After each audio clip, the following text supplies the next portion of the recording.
ito, bubuksan na natin mga kasari, itong pangmalakasan. Hello guys! Welcome back ulit sa aking YouTube channel. Welcome back sa ating munting sari-sari store. Welcome back sa aking munting sari-sari store. For today's video, mag-unboxing na ulit tayo ng mga parcel. Yung iba dito ay may pang souvenir, may paninda, at hindi ko matandaan yung iba. So, kadalasan sa mga in-order ko, syempre paninda. Natambakan na tayo mga kasari. Kaya umpisahan na natin ng pag-unwrap para mabenta na natin yung mga items na ito. Para kumita na agad tayo dito. Pasensyahan nyo na kasi para may upload ako. Pero actually mga kasari, marami akong videos ngayon na hindi ko na-upload. Katulad ng sabi ko ay Apple daw na nasa lata. ang malamig lang ay for the heart. Ay, gagamitin sa ulam. Hindi, lalagay sa ano yung 38. So katulad ng sabi ko sa inyo, namatay yung tito nung asawa ko. Kaya may time na naglalamay ako doon. Kanina ay umuwi ako mag 5 AM na. Tapos nagising ako ng 8 o'clock kasi may tumatawag na bumibili. Kahit na nakapaskel ay tatawag at magdo-doorbell pa rin. Ayaw ko kasi makabulahaw yung mga customer ko sa mga kapitbahay ko. Kaya bumangon pa rin ako para pagbilhan, para hindi na sumigaw-sigaw. So ito yung unang parcel mga kasari. Ito lagi akong umu-order dito sa Shopee ng Scotch Brite. Kasi kahit bumili ako dito sa physical store sa amin, ganun din ang quality. So ito naman ay tinignan ko muna yung reviews kung original ba siya. Pero okay naman daw yung Scotch Brite na ito mga kasari. So ito, ang original price nito sa tindahang tapat siguro ay 35. Mas mahal siya. So, lalagay ko na lang dyan, di ko sa ulo. Pero, dahil ito yung binili ko, naka 1, 2, 3, 6 na piraso to sa isang pack. Yun lang ang hindi maganda dito. Pag ibibenta mo siya sa customer, hindi siya naka-individually pack. So, hubad siya pag binenta mo sa customer. Pero, ang kagandahan, mas mura siya kumpara doon sa nakapack ng isa-isa. So, umorder na kayo. Lalagay ko yung link dyan sa baba. So, yan yung number 1 na ating parcel. So, ito guys, paninda din na ito mga kasari. Naubusan talaga ako nito. Kasi, sa lipa ko pa to binibili. Pero, nag-try ako. First time ko umorder nito sa Shopee. Kasi, kailangan na. Buti na lang na-deliver na. Kasi, hindi pa tapos yung lamay. Ito yung last na binili sa akin mga kasari. Ito ay binili ko sa lipa. Binalik sa akin nung bumili kasi kulang ng 2 piraso yung isang pack. Hindi ko alam kung paano nila nalaman na kulang ito ng isang pack. Eh, nakasarado pa naman. Bago pa yan, nakasealed pa ito. Hindi ko alam kung ito yun. Binalik sa akin kasi kulang ng 2 card yung bilang. Ayan, binilang muna nila bago sila mag-start. Siguro hindi ito yun. Pero palang ganun. So, lugi na ako ng isang peraso nito. Buti na lang halos doble yung pagpresyo ko dito or pag-markup ko dito kasi slow moving itong baraha. Ang benta ko dito ay 35 to 40 pesos. Depende sa puhunan. So, ito, mas mura ko siyang nabili kasi may voucher akong ginamit dito mga kasari. So, ito ay plastic din siya. Papakita ko sa inyo, open natin. First time ko umorder ng ganitong klaseng baraha kasi yung mga usual kong binibili na ganito ay mas mataas yung presyo. Ito yung pinakamura, kaya ito yung pinili kong design. Pero, tinignan ko yung plastic naman siya. Ayan, ang laman nito ay 3, 6, 9, 12 pieces mga kasari. Ayan, tapos plastic siya. Ito yung lagayan niya. Naka-plastic din sa loob. So, yan ang lagayan. Pwede ko to ibenta ng 40 pesos kasi nasimulan ko na siya ng 40 pesos or depende pa rin. Check natin kasi hindi ko masyadong sa ulo yung naging puhunan ko dito. Check out lang ako ng check out. At ang pinipili ko yung mas mura. Next item tayo mga kasari. Buksan na natin ito. So, sunod na item, ito yung malakas sa akin ngayon na hindi ko naman gusto siya talaga. Pero yung customer yung naghahanap nito kasi. Kaya napilitan akong umorder pa din. So, ito guys, yung latchaw. Ayan, marami na akong in-order mga kasari at ibang flavor na ng latchaw. Ito, first time ko nitong umorder itong spicy, big spicy sheet. So, ang bentahan ko nitong dalawang klase na ito ay 7 pesos. Para mas mahal ito kasi mas malaki yung latchaw na to. So, titignan natin mamaya kung magkano. First time ko kasi magbenta nitong big spicy sheet. So, comment down below kung may patinda na kayong ganito, magkano yung benta nyo. Pero itong dalawa, 7 pesos yung benta ko. So, yan yung ating paninda. Next parcel tayo dito tayo kasari. Ito naaamoy ko na. Pagbigay sa akin ng courier. Pagbigay sa akin ni kuya na nagde-deliver ay naamoy ko na. Kasi ito guys ay tuyo.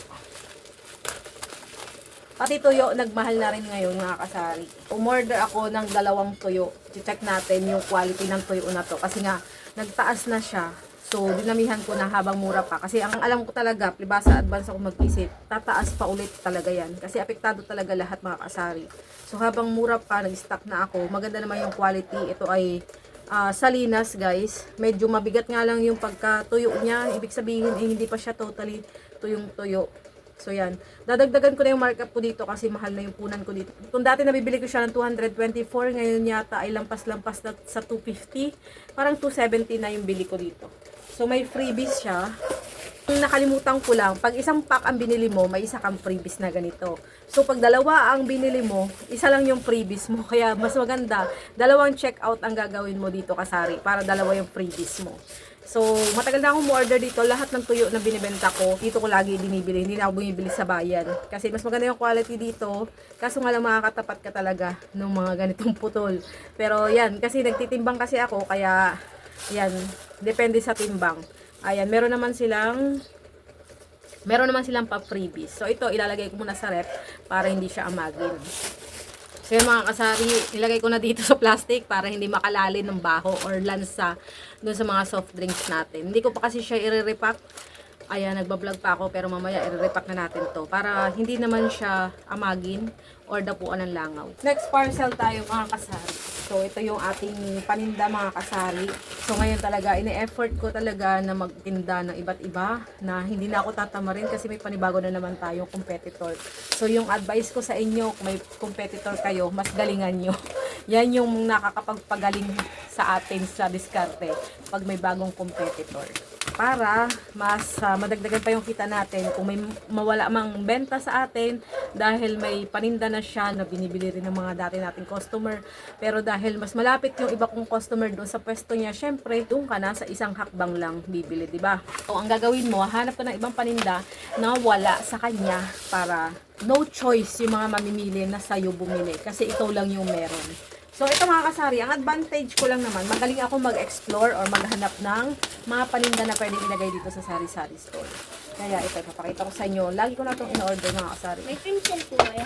Ito yung kauna-unahan kong binibenta nung nag-start ako magtinda. Hindi talaga usual na basic needs yung binenta ko dahil limited lang yung puhunan ko. Doon ako sa mga pambata talaga nag-focus kasi hindi inuutang yung pambata. Tapos maliit yung puhunan, mabilis maubos. Kasi maraming bata dito sa amin. Kaya yung mga pambata, hindi ko siya tinatanggal or hindi ko pinapaubusan ng stock yung sari-sari store ko kasi doon ako nakilala. Pero ingatan din natin kasi yung mga binibenta natin, yung health ng mga bata ang nakasalaylay dyan. Ako naman, ang ginagawa ko, nililimatahan ko yung pagbenta sa mga bata. Hindi ko binibentahan ng sobrang dami. Kasi maraming bata dito, kung tutuusin, itong mga paninda na ito ay kulang pa sa kanila. Parang isa-isa lang sila makakabili dyan kasi sobrang dami ng bata dito. So kasi sobrang dami na ng sakit ngayon. So yung ating mga paninda, alalahanin din natin kung i-check din natin kung FDA approved. So yung ating mga paninda ng Coco Food, chinek ko ito sa FDA website. FDA approved din sa lugar nila. Magkano po ito? Kasi pag nagpo-post kami ng affiliate sa ating group of sari-sari store owners, may nagko-question sa amin kung FDA approved daw. So, napacheck ako sa website ng FDA.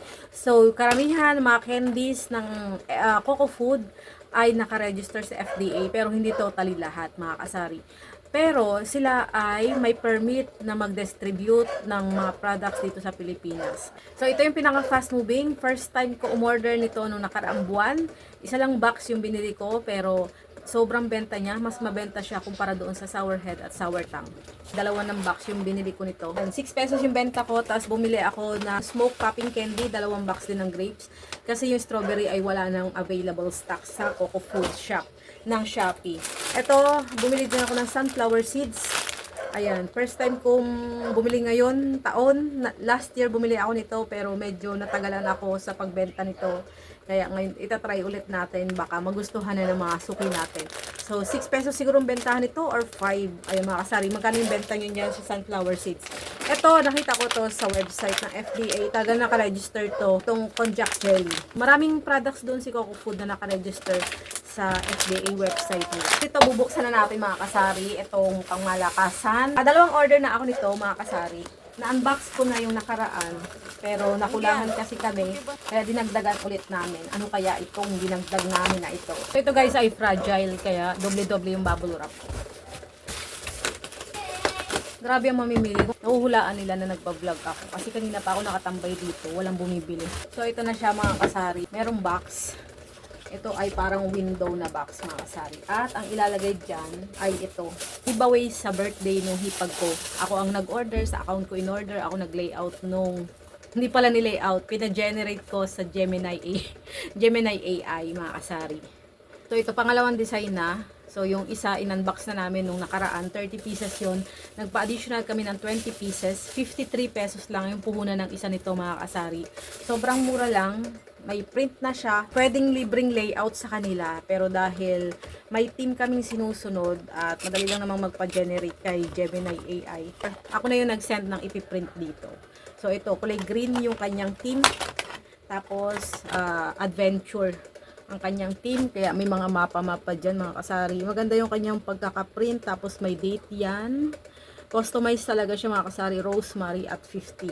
So, ang kagandahan yan, may siyang box kasama sa babayaran. Yung isang design, may kasama siyang sticker na ididikit dito sa box. Pero hindi nakikita yung laman ng... Ito, kita yung loob. Parehas lang yung presyo mga kasari. So, ito, ang ganda nito. Pero mas bet ko yung may sticker. Kasi may sticker din siya dito. Or pwede mo namang hindi ilagay or idikit yung sticker. So, ganyan siya.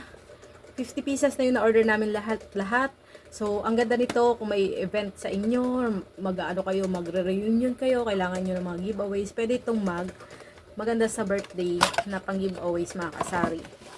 O kaya kung sa sari-sari store, sa Christmas, pang-giveaway sa mga customer, maganda ito, hindi kayo makakalimutan, mga suki nyo, mag-layout lang kayo ng pang-print na akma doon sa sari-sari store nyo. Ilagay nyo yung pangalan ng sari-sari store nyo. Ang ganda nitong souvenir mga kasari, di ba? So, ang cute niya. Malaki na siya, 11 ounce na ito mga kasari. Sobrang ganda niya. So, free layout sa kanila. Basta marami kayong bibilihin. Siguro, hindi ko alam kung ilang pieces. 15 pieces, pwede na kayong magpa-order sa kanila. So, ayaw nila ng dala-dalawang checkout. Pero, nagdalawa kaming checkout kasi madami din naman eh. So, yung mga kasari. At matagal pa. May 9 pa namin gagamitin. Kaya matagal-tagal pa. Ngayon, advance lang kami umorder mga kasari. So, hanggang dito na lang mga kasari.